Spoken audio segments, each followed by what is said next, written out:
Looking at Sam Raimi's career, he seems to go back and forth between making crowd-pleasing escapades and films where he just lets loose. This includes following up his Spider-Man trilogy with Drag Me to Hell and jumping from Darkman to Army of Darkness. Now, after taking a trip through the Marvel Cinematic Universe, Raimi once again gives us a delightfully bonkers and deranged movie with Send Help. Taking the desert island survival thriller and playing on its head, the film has a lot of fun with seeing the lengths taken by its protagonists as they deal with this situation.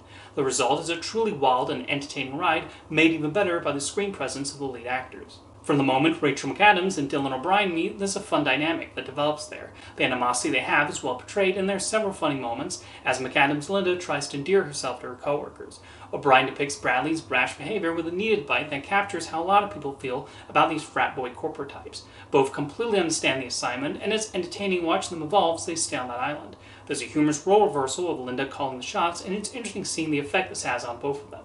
The Raimiisms also come out in full force, although he's very careful about when to bring out his sicker side. When he does return to his Evil Dead roots, those parts have the right mix of dark comedy and gruesomeness. However, it's a credit how intriguing the two protagonists are that we're not just sitting there waiting for Raimi to go crazy with the camera work and special effects. The humor remains consistently strong throughout Send Help, with several hilarious line readings and reaction shots.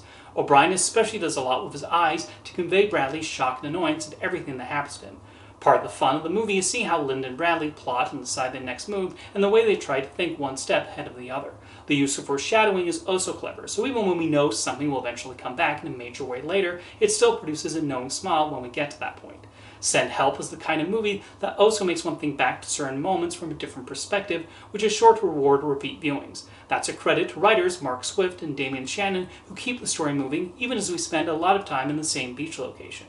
It can be fun to see a director like Sam Raimi go nuts, and Send Help features some of the elements that make his work so entertaining. He especially allows Rachel McAdams and Dylan O'Brien to shine and dig deep into their characters and the decisions they make. It's great seeing McAdams in this mode, and O'Brien helps bring depth to what could have been a standard character. There's rarely a dull moment in Send Help, and has a lot of fun with the setting to see how the characters adjust and react to all the wild events that happen even before the airplane crashes into the water and they wash ashore.